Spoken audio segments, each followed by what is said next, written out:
51번 시편 118편을 교독하겠습니다. 여호와께 감사하라. 그는 선하시며 그의 인자하심이 영원하미로다. 이제 아론의 집은 말하기를 그의 인자하심이 영원하다 할지로다.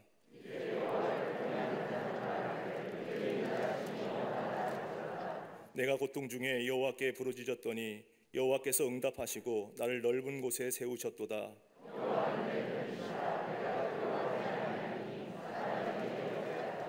여호와께서 내 편이 되사 나를 돕는 자들 중에 계시니 여호와께 피하는 것이 사람을 신뢰하는 것보다 나으며 여호와께 피하는 것이 고관들을 신뢰하는 것보다 낫도다.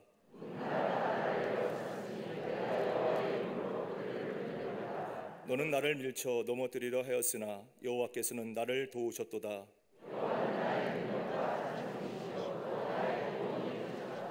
아멘.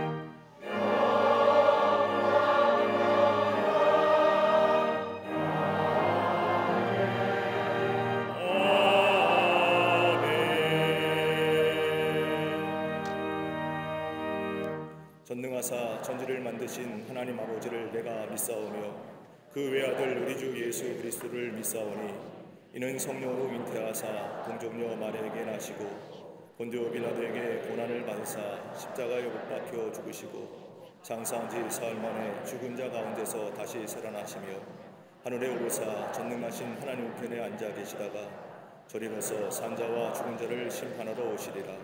성령을 믿사오며 거룩한 공의와 성도가 서로 교통하는 것과 죄를 사하여 주시는 것과 몸이 다시 사는 것과 영원히 사는 것을 믿사옵나이다. 아멘.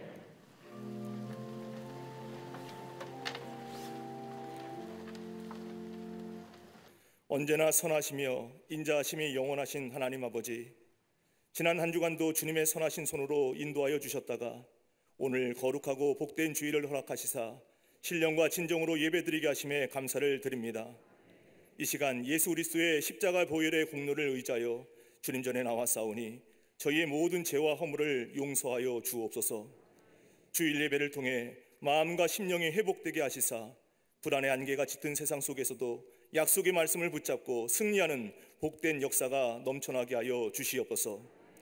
역사적으로 어려울 때마다 성도들의 눈물의 기도를 통해 이 땅을 보호하셨던 하나님 아버지, 코로나의 역경 속에 있는 대한민국과 열방에 강력한 치유와 회복의 은혜를 부어 주시옵소서. 확진자들에게 국률의 은혜를 베풀어 주시사 코로나를 이겨내게 하옵소서. 고난 중에도 새 역사를 만드실 주님만 바라보며 고난 뒤에 예비된 영광의 날을 기대하며 위기의 시대를 돌파하게 하옵소서. 이번 주 대선에서 하나님을 경외하며 국민을 섬기고 주변 나라들의 환경을 유연하게 대처할 수 있는 성경적 지혜를 가진 지도자를 보내주시옵소서. 주의 권능의 손으로 대규모 산불도 속히 진화되게 하여 주시옵소서. 이재민들을 위로하여 주시며 피해 지역에 회복의 은혜가 부어지게 하여 주시옵소서. 북한 정권의 무모하고 위험한 시도들을 헛되게 하옵시며 고통 중에 부르짖는 백성들의 신음을 들으시사 복종의 그늘에서 벗어날 수 있도록 피 흘림 없는 복음적 평화 통일을 속히 허락하여 주시옵소서. 우크라이나의 땅에도 더 늦기 전 전쟁을 끝내고 평화를 향한 길이 열려지게 하여 주시옵소서. 생명적 신앙으로 미래를 준비하는 교회로 광림의 재단을 이끌어 가시는 하나님 아버지, 나사렛 성전 리모델링 공사와 동탄 광림교회 잠비아 선교센터의 건축을 통해 지속적으로 선교하는 교회로 온전히 세워지게 하옵소서. 세워주신 부서와 기관, 속해 선교회마다 모이게 더욱 힘쓰게 하시며 염려와 근심이 끝없는 환경 속에서도 소망과 비전을 제시할 생명의 역사를 열어가는 통로가 되게 하옵소서. 말씀의 잔치로 배설된 트리니티 성서대학원을 통해 귀로 듣는 신앙에서 눈으로 보는 신앙으로 변화되는 복된 기회를 얻게 하옵소서. 사순절을 보내면서 기도의 간절함과 절박함으로 갈보리 새벽기도에 나와 기도하는 이들마다 십자가의 능력과 지혜로 충만케 하사 현실의 논리를 따라 사는 비관적 합리주의자가 아닌 간절한 믿음주의자로 변화되게 하옵소서. 다음 세대를 세워가는 교회학교와 어린이집, 차이닝부서와 사랑부, 청년부와 청장년부가 예수님의 온전한 제자 되기를 힘쓰며 성령의 감동과 공감의 은혜가 가득한 부흥의 진원지가 되게 하옵소서. 지성전과 해외 선교지를 불꽃 같은 눈동자로 보호해 주시며 성령의 인도하심을 따라 밟고 서는 곳마다 복음의 씨앗이 뿌려지고 열매 맺게 하여 주시옵소서. 믿음과 사랑 위에 세워진 가정과 일터와 자녀들마다 힘든 상황 속에서도 더 어려운 상황에 있는 이웃을 축복하며 이 시대를 살리는 기적을 경험하게 하옵소서. 평생토록 하나님 나라의 선교와 주의 재단을 위한 목회에 전념하신 감독님께 예수님이 주시는 생명의 능력으로 충만케 하옵소서. 변함없는 목자의 심령으로 사명과 비전을 향해 쉼없이 달려가시는 담임 목사님께 다윗에게 임한 성령의 능력을 덧입혀 주시사 귀한 역할을 계속해서 감당하시도록 글로벌 리더십의 중심에 세워 주시옵소서. 오늘도 주의 말씀을 대원하실 때 듣는 이들마다 세상이 주는 피곤함을 물리치는 갑절의 즐거움으로 영원한 새로움을 경험하는 복된 인생으로 변화되게 하여 주시옵소서. 함께 예배드리는 광림 남교회와 서교회, 북교회와 국내의 선교지, 방송으로 예배드리는 모든 성도들 가운데 폭포수와 같은 성령의 충만함을 부어주시사 모든 어려운 상황을 압도하는 영적 기품이 넘쳐나게 하옵소서. 병상에서 사모함과 간절함으로 예배드리는 이들에게 치유의 은혜를 부어주시사 무거운 짐들이 벗겨지는 역사가 나타나게 하옵소서. 주의 재단을 아름답게 장식한 손길과 온전한 예배를 위해 몸과 마음, 물질과 시간을 드리는 교우들의 헌신과 충성이 새 시대 부흥의 마중물이 되게 하옵소서. 주님의 신령한 임재를 찬양으로 화답하는 갈릴리 성가대와 오케스트라의 찬양을 기뻐받아 주옵시며 하나님을 찬양하는 일에 가장 유능한 사람들이 되게 하사 주신 은사를 통해 코로나로 지쳐있는 이들에게 참된 평안을 부어주는 소명자로 서게 하여 주시옵소서. 오늘도 저희에게 하늘의 위로와 평강을 허락해 주시는 우리 주님 예수 그리스도의 이름으로 감사하며 간절히 기도드리옵나이다. 아멘. 오늘 성경 말씀은 창세기 50장 15절에서 21절까지입니다. 요셉의 형제들이 그들의 아버지가 죽었음을 보고 말하되 요셉이 혹시 우리를 미워하여 우리가 그에게 행한 모든 악을 다 갚지나 아니할까 하고 요셉에게 말을 전하여 이르되 당신의 아버지가 돌아가시기 전에 명령하여 이르시기를 너희는 이같이 요셉에게 이르라 내 형들이 내게 악을 행하였을지라도 이제 바라건대 그들의 허물과 죄를 용서하라 하셨나니 당신 아버지의 하나님의 종들인 우리 죄를 이제 용서하소서 하매 요셉이 그들이 그에게 하는 말을 들을 때 울었더라. 그의 형들이 또 친히 와서 요셉의 앞에 엎드려 이르되 우리는 당신의 종들이니이다. 요셉이 그들에게 이르되 두려워하지 마소서 내가 하나님을 대신하리이까. 당신들은 나를 해하려 하였으나 하나님은 그것을 선으로 바꾸사 오늘과 같이 많은 백성의 생명을 구원하게 하시려 하셨나니 당신들은 두려워하지 마소서 내가 당신들과 당신들의 자녀를 기르리이다 하고 그들을 간곡한 말로 위로하였더라. 아멘.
성가대와 오케스트라의 귀한 찬양에 감사합니다. 고맙습니다.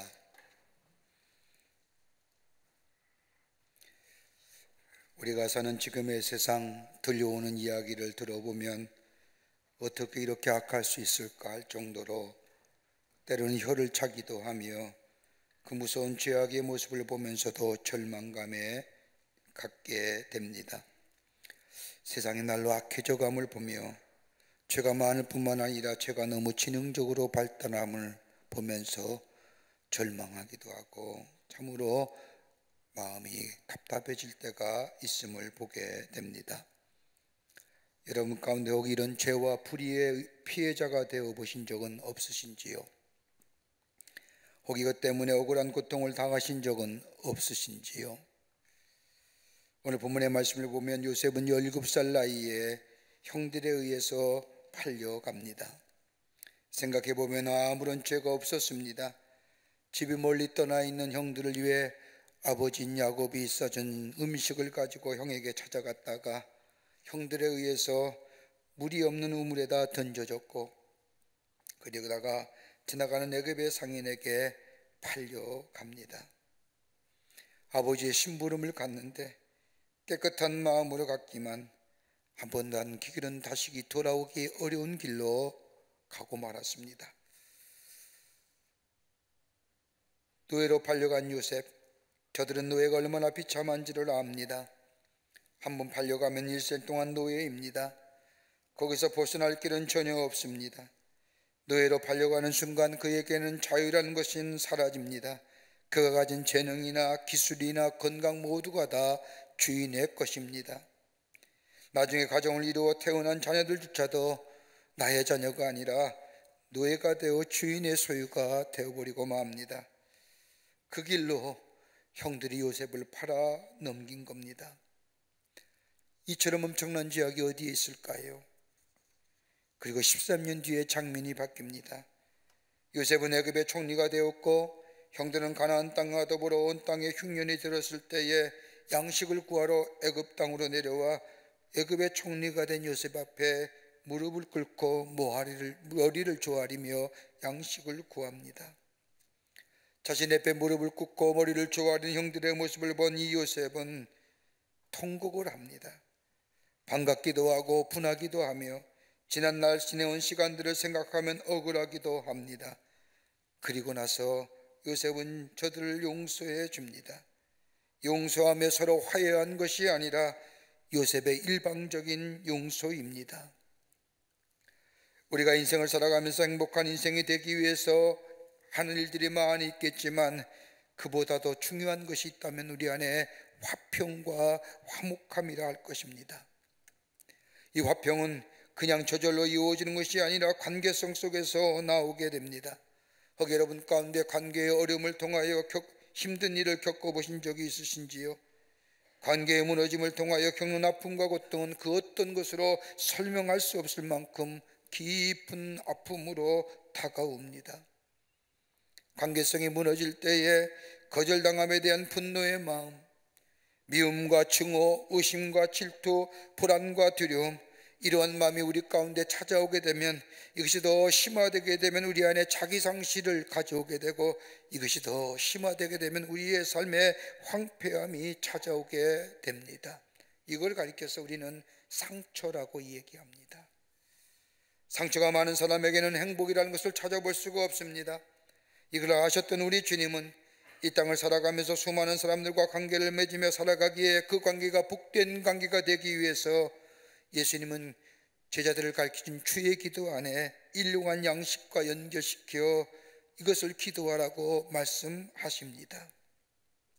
하나님과의 관계 회복은 신학적으로 요구하면 회개라고 말하고 사람과 사람의 관계를 회복하는 일에 있어서의 가장 중요한 것이 있다고 한다면 다른 사람을 용서하는 데 있습니다. 인생을 살다 보면 용서를 구해야 할 때도 있고 용서를 해주어야 할 때도 있습니다. 용서 없이는 다른 사람과의 바른 관계를 맺을 수가 없습니다. 오늘 본문의 말씀은 요셉을 통하여 용서가 어떤 모습의 용서인가, 그 용서를 하게 될 때에 잃은 것에 대하여 넘치는 축복을 받는 놀라운 역사가 어떻게 일어났는가를 우리에게 가르쳐 줍니다. 우리에게 이 말씀은 깊은 울림으로 우리의 마음에 다가옵니다. 어떻게 요셉은 용서를 통하여 하나님이 주신 축복을 누리는 복된 인생으로 살아갈 수 있었을까요? 본문의 말씀을 통하여 함께 말씀을 나누며 은혜 받기를 원합니다. 첫째는 은혜 안에 있는 자신의 모습을 보았다는 겁니다. 오늘 본문의 말씀을 보면 애굽의 총리 대신 되어 천하를 호령하는 이가 자기가 판 동생 요셉인 줄 안 이 형들은 아연실색을 합니다. 두려웠습니다. 이젠 죽었구나 생각을 했습니다. 요셉도 마찬가지였을 겁니다. 형들을 보는 순간의 장면을 창세기 45장 2절의 말씀을 보면 요셉의 큰 소리로 운이 애굽 사람에게 들리며 바로의 공중에까지 들리더라고 말씀합니다. 그냥 흘리는 눈물이었습니까? 눈물을 흘릴 때는 기쁨의 눈물도 있지만 회한의 눈물도 있습니다. 아마 요셉이 흘리는 눈물은 기쁨의 눈물보다는 지난날의 과거에 흘러간 시간과 더불어 보고 싶은 형들의 모습을 본 기쁨의 눈물이 함께 섞여진 회한의 눈물일 겁니다. 분함도 있습니다. 기쁨도 있습니다. 원통한 생각이 들기에 성경이 말씀하시는 대로 대성통곡을 한 후에 형들을 위로합니다. 과거를 묻지 않습니다. 형들로 인하여 노예로 팔려와 고생했던 일들, 감옥에 들어가 억울하게 옥살이하였던 일들, 그동안 있었던 수많은 고생과 역경의 일들을 얘기하지 않습니다. 더구나도 누가 이 일의 주동자였습니까? 왜 그때 나를 애굽의 노예로 팔자고 누가 먼저 제안을 했습니까? 이러할 이야기 할 만도 한데 요셉은 한마디도 과거의 일들을 말하지 않습니다. 오히려 오늘 20절과 21절의 말씀을 보면 염려하지 마소서, 두려워하지 마소서, 지체하지 말고 내려오소서, 누가 잘했는지 누가 잘못했는지 누구 때문인지 길에서 다투지 마소서, 당신의 가족과 자녀들을 내가 기르리다 라고 형들을 위로합니다. 가해자가, 피해자가 오히려 가해자를 위로하는 겁니다. 어떻게 가능할까요? 아무리 생각해도 불가능한 일입니다. 이 일을 가능케 한 것은 다름이 아니라 요셉은 하나님의 뜻 가운데 인도하심 즉 하나님의 섭리를 깨달았기 때문입니다. 자기가 형들에 팔려 애굽의 노예로 팔려온 것도 그토록 어려운 고생을 하면서 여태까지 아무런 죄도 없이 옥중에 갇혀서 고생한 것도 수많은 고생과 어려운 이 모든 것은 자신을 통하여 하나님께서 야곱의 족속 즉 이스라엘 백성을 구원하시기 위한 하나님의 구원의 역사임을 깨달았기에 형들을 용서할 수 있습니다. 원망과 불평이 왜 없었습니까?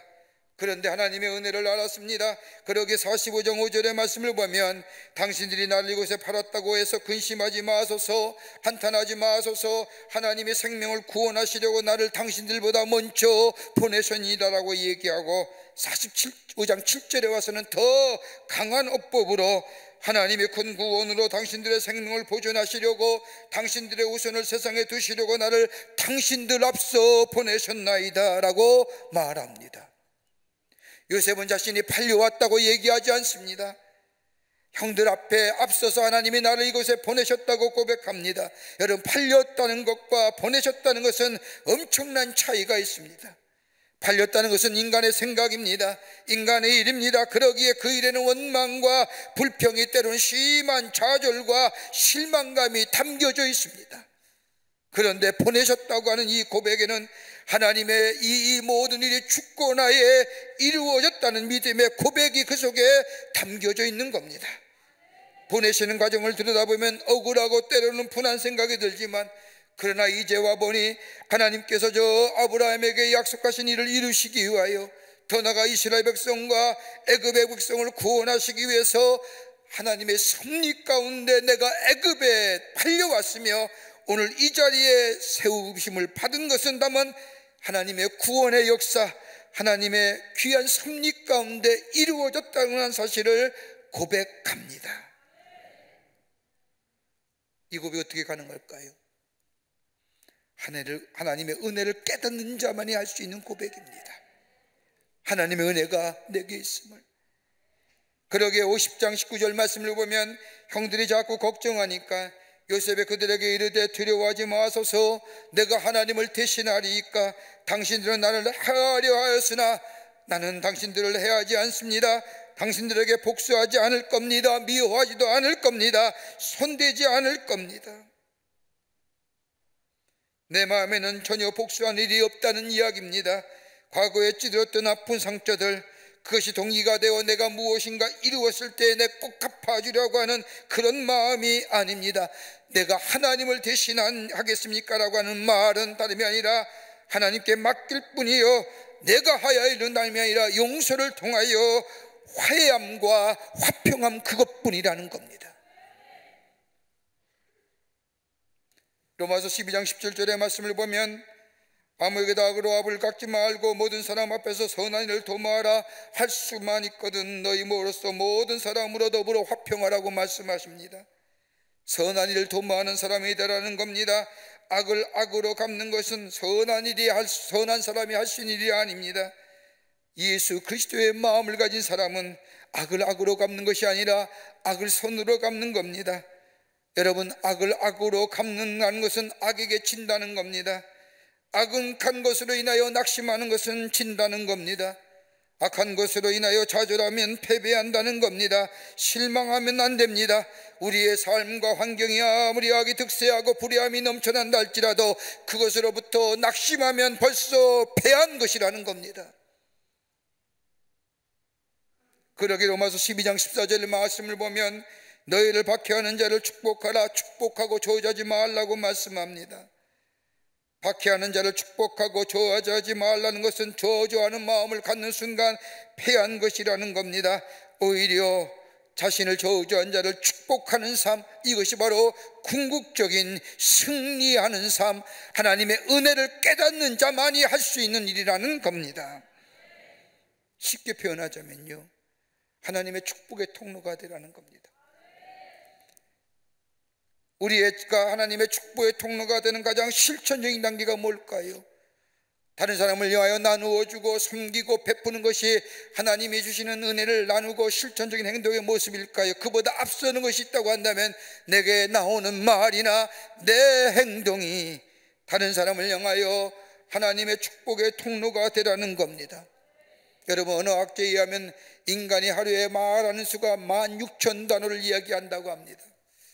많게는 23,000단어입니다. 여자는 좀 더 많이 말이 하겠지요.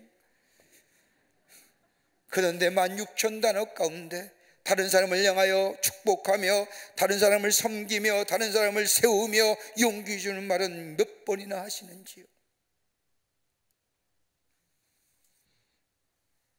내 입에서 나오는 말이나 악한 것을 갚아준다는 갚아줌의 행동, 이것은 다름이 아니라 이미 악에게 진 거라는 겁니다. 악을 악으로 갚는 순간 지는 겁니다. 미워하면 지는 겁니다. 그러기 시편 1편의 말씀을 보면 시편 기자는 하나님을 섬기는 사람을 향하여 복 있는 사람이라고 전제한 후에, 복 있는 사람은 악인의 꾀를 쫓지 아니하며 죄인의 길에 서지 아니하며 오만한 자의 자리에 앉지 아니하고 오직 여호와의 율법을 즐거워하고 그 율법을 주야로 묵상하는 자라고 말합니다. 말씀을 묵상하게 될 때에, 말씀을 가까이 하게 될 때에, 예수님을 가까이 하고 예수님을 생각할 때에 내게 베푸신 은혜가 넘쳐납니다. 거기에 감사가 있습니다. 그 은혜가 지금 나로 하여금 여기에 있게 하셨습니다. 그 은혜로 말미암아 미래에 하나님께서 나를 향한 약속이 이루어짐을 믿습니다. 그러기에 악으로 갚는 것이 아니라 선으로 갚을 수가 있습니다. 다른 사람을 향하여 저주와 악한 말 똑같이 하는 것이 아니라 저들을 축복하며 저들을 위하여 용기 주는 말을 할 수가 있습니다. 요셉이 그러했다는 겁니다. 하나님의 베푸신 은혜를 생각하니 형들을 위로합니다. 격려합니다. 악을 악으로 갚지 아니합니다. 그렇게 될 때 하나님은 이런 것보다 넘치는 축복으로 그에게 허락해 주시는 것을 보게 됩니다. 두 번째는 하나님 앞에서 말하고 행동하라는 겁니다. 하나님 앞에서 말하고 행동하는 겁니다. 창세기 45장 말씀 이후를 읽다 보면 아름다운 장면의 이야기가 나옵니다. 요셉의 형들은 요셉의 단지 아버지의 사랑을 독차지 한다는 이유 때문에 시기와 질투로 해서 17살 난 동생을 저 무리 없는 구덩이에 빠져넣었다가 애굽의 상행인에게 노예로 팔아버립니다. 애굽의 노예로 팔린 요셉은 천신만고 끝에 애굽의 총리 대신이 되어 마침내 자신들을 애굽의 노예로 팔아넘긴 형들을 만나게 됩니다. 애굽의 총리가 자신들이 판 동생 요셉이라는 사실에 형들은 놀라 뒤로 넘어집니다. 두려웠습니다. 죽음을 각오합니다. 그러나 요셉은 형들을 보는 순간 대성통곡을 합니다. 술을 높여 웁니다.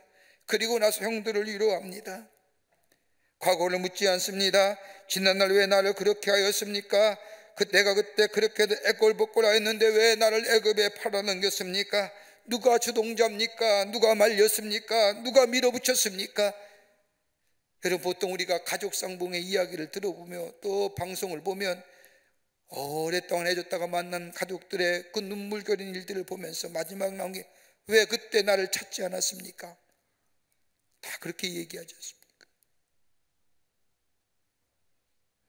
13년 동안이나 감옥 생활, 노예 생활에 억울하게 감옥에 들어가 고생했습니다.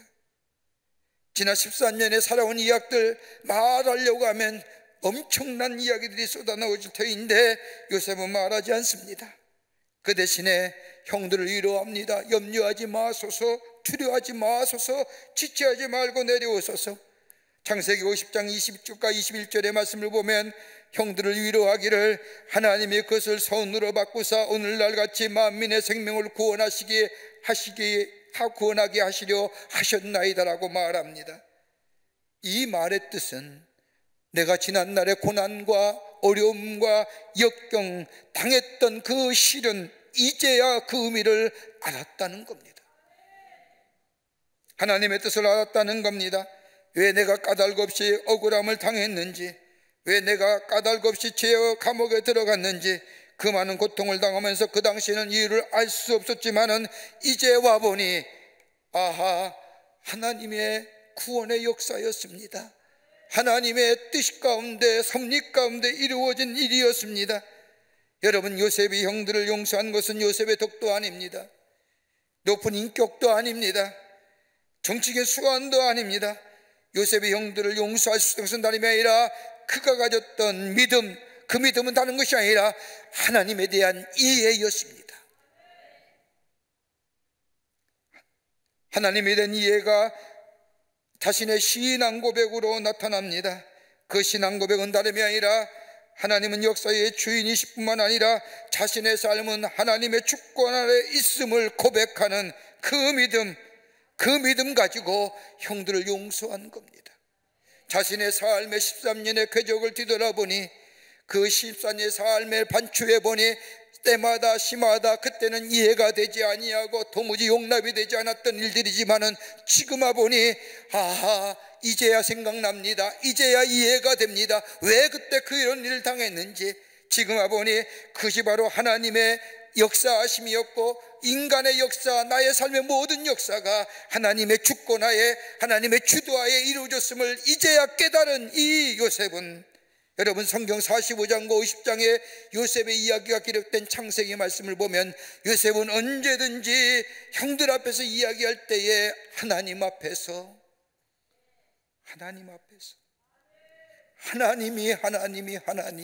얘기합니다. 역사 이해가 달라진 겁니다. 내 역사, 내 이야기라는 것이 아닙니다. 내 고난과 내 고통 가운데 있었던 일들을 이야기하는 것이 아닙니다. 그건 나의 역사요, 나의 이야기입니다. 그런데 요셉은 형들을 이야기할 때 언제나 하나님 앞에서 하나님의 역사 안에, 하나님의 주도하에, 주권하에 나의 삶이 있음을 고백하는 겁니다. 모세에 대한 이야기를 자주 드리지만은 민수기 12장 3절의 말씀을 보면 모세를 향한 이야기를 모세는 온유함이 지면의 모든 사람보다 승하더라고 얘기합니다. 여러분, 온유함이라는 것은요, 내면의 것이에요. 하나님 안에 거할 때에 하나님이 우리에게 주시는 마음입니다. 내가 아무리 노력하여도 온유함 가질 수 없습니다. 하나님과의 바른 관계, 하나님 믿는 믿음 안에 있을 때 내 마음에 온유함이 생깁니다. 하나님 안에 거하는 자에게 주신 하늘의 축복입니다. 그런데 이스라엘 백성이 모세를 죽이겠다고 분노할 때에 하나님이 칭찬하며 그토록 온유했던 모세, 심지어 미리암이 자신을 비방할 때에도 그로 인하여 나병에 걸린 미리암을 위로했던 모세입니다. 그런 모세가 자신을 향하여 분노하던 이스라엘 백성을 보자 분노하지요. 그게 민수기 20장 10절 이하에 나옵니다. 이스라엘 백성을 다 모아놓고 이스라엘 백성을 향하여 이야기하기를 패역한 너희여라고 저주합니다. 온유하면서 하나님 앞에 늘 서 있던 모세, 하나님을 늘 생각하며 살았던 모세, 그 한순간 하나님 앞에 있다는 사실을 잊어버립니다. 하나님께 받은 은혜도 잊어버리고 그 순간에 모든 것을 잃어버리고 마음대로 생각나는 대로 이스라엘 백성을 향하여 저주해버립니다. 하나님의 거룩한 백성을 향하여 이 패역한 사람들아. 나중에 하나님은 이러한 모세를 책망하십니다. 너희가 나를 믿지 아니하고 이스라엘 자손의 목전에서 나의 거룩함을 나타내지 아니한 고로 네가 그런 행동함으로 내가 다른 신과 다름이, 네가 분노할 때에 내가 분노한 것처럼 저들이 생각할 거 아니냐. 너희는 이 총회를 내가 그들에게 준 땅으로 인도하여 드리지 못하리로다. 그토록 하고 싶었던 가나안 땅 거절당한 거예요. 근데 요셉은 어떤 시점에도 어떤 순간에도 한시라도 하나님을 잊어버리지 않았습니다. 하나님 앞에서 말하고 하나님 앞에서 위로하며 하나님 앞에서 행동했습니다. 17살 나이에 애굽으로 노예로 팔려온 요셉, 지난 13년간 세월에 요셉의 경험한 하나님은 다른 것이 아니었습니다. 아, 우리 하나님은 나의 삶을 인도하시는 하나님, 그 수단 고난 속에서 하나님은 자신의 삶을 인도하여 주신 하나님이란 것을 깨닫고 고백하게 됩니다. 더 나아가 개인이나 국가나 역사의 주인은 내가 아니라 하나님이심을 깨닫습니다. 하나님은 이스라엘의 하나님뿐만 아니라 저 애굽의 하나님이요 온 천하의 하나님이며 평화로운 데만 계시는 하나님이 아니라 전쟁과 기근과 재난 속에서도 살아계실 뿐만 아니라 온 역사를 주관하시는 분이 하나님이심을 그는 깨닫게 되고 고백하게 됩니다. 그리고 하나님의 섭리와 하나님의 뜻 안에서 내가 있음을 압니다. 나라는 존재, 하나님의 뜻 안과 하나님의 섭리 안에 있어서 가든지 오든지 자신의 모든 삶이 사건 위에 하나님의 초월적인 섭리가 있음을 깨닫게 됩니다. 그때는 도무지 이해가 되지 않지만 시간이 지나고 지금 뒤돌아보니 아하, 하나님이 지금을 위해서 그 일을 행하게 하셨지. 그때의 은혜가 없었더라면, 그때 하나님의 놀라운 도우심과 인도하심이 나도 모르는 사이에 나와 함께 하시는 그 하나님의 은혜가 내가 없었더라면 오늘 내가 이 자리에 설 수 있었을까? 그리고 결론은 뭐예요? 하나님은 심판하시는 하나님이시라. 내가 정죄하고 심판하는 것이 아니라 하나님이 심판하시고 정죄하신다는 거예요. 그러기에 요셉 앞에 이제 꼼짝없이 죽었다고 떠는 이 형들이 요셉에게 말하지 않습니까? 죽은 아버지를 끄집어내지 않습니까? 형들이 이야기하기를 당신의 아버지가 돌아가시기 전에 명하여 이르기를, 아버지의 이름을 꺼내대. 야곱인데 형들의 아버지만 야곱입니까? 요셉의 아버지는 야곱이 아닙니까? 그런데 뭐라고요? 당신의 아버지 객관화시켜. 이런 형들의 모습에 이 요셉은 19절 말씀을 보면 두려워하지 마소서 내가 하나님을 대신하리까. 여러분, 듣기는 좋은 말 같죠? 얼마나 무서운 말인 줄 아세요? 심판하시는 하나님이십니다. 내가 어찌 하나님을 대신할 수 있습니까? 악한 자를 심판하시는 분은 하나님이십니다. 그리고 억울한 자에게 보상하는 이시도 하나님이십니다. 악한 것은요, 하나님이 심판하실 겁니다. 어떤 억울함, 어느 구석에서 어느 은밀한 일을 당한다 할지라도 우리 하나님은 보상해 주십니다. 악에 의하여, 불의에 의하여 잃어버린 것이 있습니까? 하나님은 요셉처럼 이런 것보다 더 넘치는 축복으로 하늘의 복을 허락해 주실 겁니다. 왜요?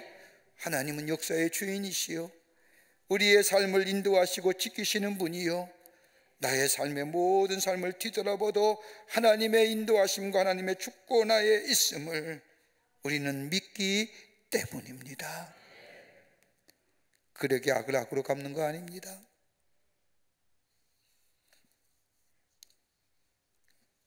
그러기 내가 할 일은 충성뿐입니다. 하늘 품을도 없습니다. 복수할 필요도 없습니다. 그저 하나님을 향한 우리의 믿음, 하나님 앞에서 하나님을 잊어버리지 아니하고 하나님 앞에 서는 우리의 믿음이 될 때에 우리는 궁극적으로 승리하게 되게 하시고 이런 것보다 더 넘치는 축복이 우리 안에 있게 되는 줄 믿습니다. 끝으로 끝까지 보살피시는 하나님이십니다. 하나님은 당신의 자녀를 끝까지 보살펴 주십니다. 요셉 사실상 노예입니다. 노예인 까닭에 그에게는 자유함이 없습니다. 이방 땅에 애굽에 와 있고 왕의 시위대장인 보디발의 집에 노예로 팔려갔습니다.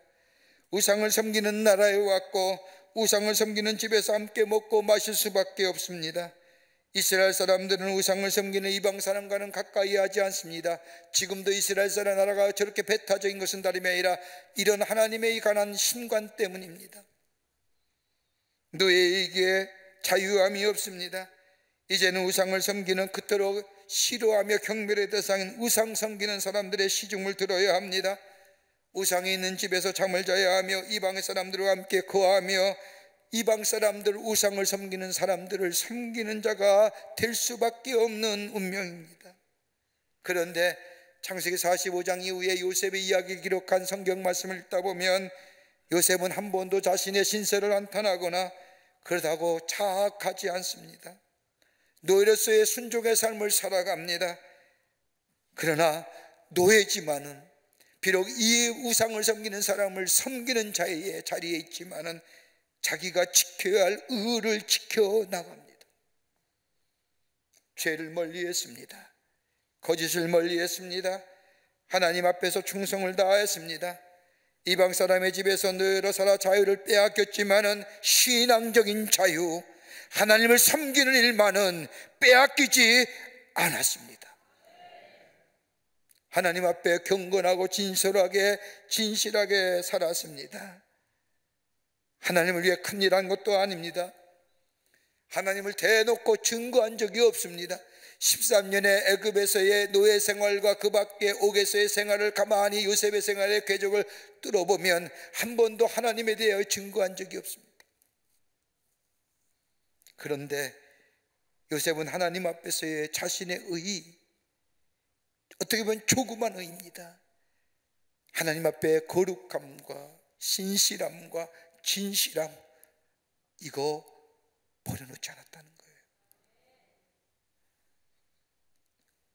우리 하나님이 그 요셉의 진실함을 기억하셨다는 겁니다. 그 어려움을 하나님은 보시고 기억하시어 이런 것에 비하여 넘치는 축복을 이 요셉에게 허락해 주십니다. 여러분, 우리가 대단한 일이나 위대한 일이 아닐지라도 하나님을 향한 우리의 신앙적 고백과 우리의 행위, 하나님을 섬기는 일에 우리가 최선을 다하는 삶이 될 때 우리 하나님은 우리 그 일을 기억하시고 갚아 주십니다. 더 나아가 요셉은 구원론적인 역사 이해를 가지게 됩니다. 하나님은 심판하실 뿐만 아니라 당신의 백성을 구원하시는 하나님이시요, 역사의 중심은 당신의 백성을 구원하시는 하나님이란 사실을 깨닫게 됩니다. 철저한 구원론적인 역사 이해입니다. 그러기에 창세기 50장 20절 말씀에 당신들은 나를 해하려 했으나 인간의 역사는 이러이러하지만 하나님은 그 인간의 역사를 바꾸시어 악에서 선으로 바꾸시어 오늘날같이 많은 백성의 생명을 구원하시기 위해서 하나님은 역사의 중심이시여 그 역사의 가장 마지막 고른 구원이라고 하는 구원론적인 역사 이해를 요셉은 갖게 됩니다. 형들의 악한 마음 행동으로 자신은 이곳에 팔려왔습니다. 팔려온 것이 아니라 하나님이 이스라엘을 구원하시고 애굽을 구원하시기 위해서 먼저 저 이스라엘 백성 앞서서 보내셨다는 겁니다. 역사의 이해입니다. 하나님의 거룩한 이야기입니다. 요셉은 나의 이야기 아니라 14년간의 고난과 고통과 시련과 모진 고함 고난의 이야기가 아니라 그 이야기의 이면에는 하나님의 이야기, His story, 그의 이야기가 쓰였다는 겁니다. 그 이야기는 뭐냐? 나를 구원하시는,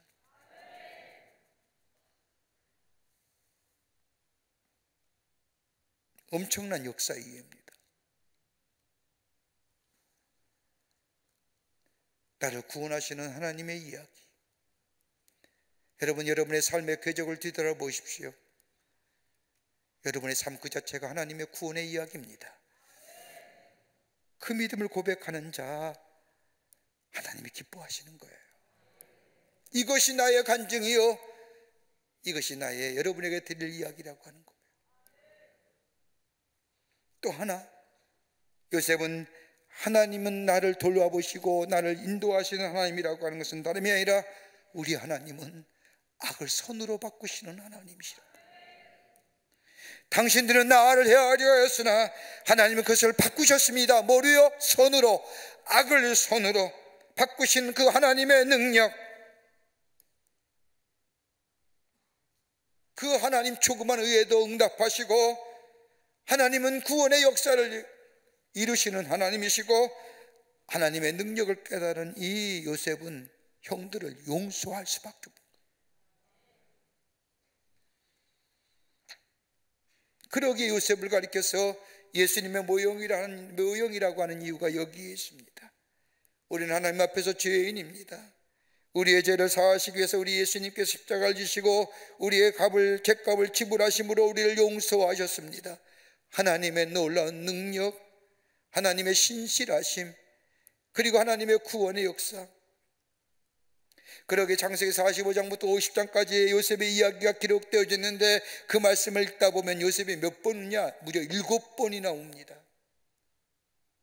형들을 앞에서 울었고, 처음 만났을 때 울었고, 베냐민을 만났을 때 울었고, 베냐민을 다시 만났을 때 울었고, 야곱을 만났을 때 울었고, 야곱이 죽었을 때 울었고, 형들이 다시 찾아왔을 때 울었고, 그냥 운 것이 아니라 목놓아 통곡합니다. 그런데 그 울음이 그냥 회한의 눈물로 그쳤을까요?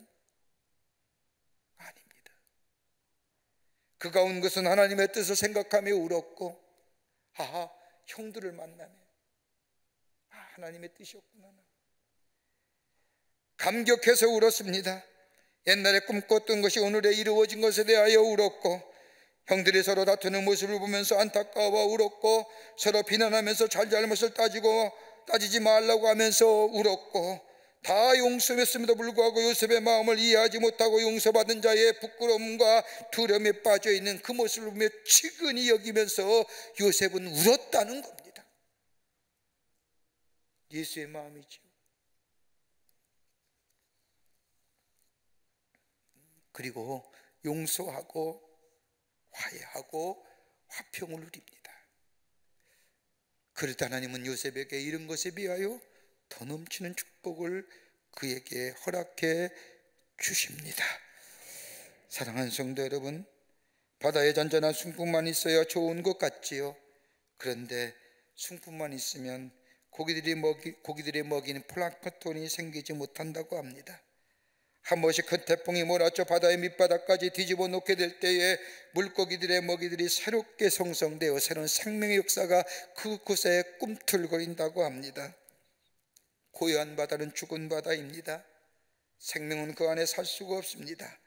때로는 해일이 일어나고 거친 파도가 몰아치게 될 때에 비로소 생명체가 살 수 있는 것처럼 때로는 우리가 알지 못하고 깨닫지 못한 일들이 우리 앞에 일어난다 할지라도 우리 하나님은 우리를 구원하시는 하나님이요, 돌보시는 하나님이요, 뜻 가운데 인도하시어 궁극적으로 우리를 구원케 하시는 그 하나님의 놀라운 은혜, 그리고 악을 선으로 바꾸시며 새롭게 하나님의 창조의 역사를 이루어가시는 그 하나님을 믿는 믿음 앞에서 잊어버리지 않는 하나님이라고 하는 고백이 우리 가운데 있을 때에 이런 것에 비하여 더 넘치는 축복이 우리 가운데 있게 되는 줄 믿습니다. 이 믿음의 고백이 우리 안에 있어 하나님의 생명적 역사를 경험하시는 여러분과 저와 되시기를 주의 이름으로 축원합니다. 하나님 감사합니다. 저희를 사랑하시고 하나님의 자녀 삼으심에 감사합니다.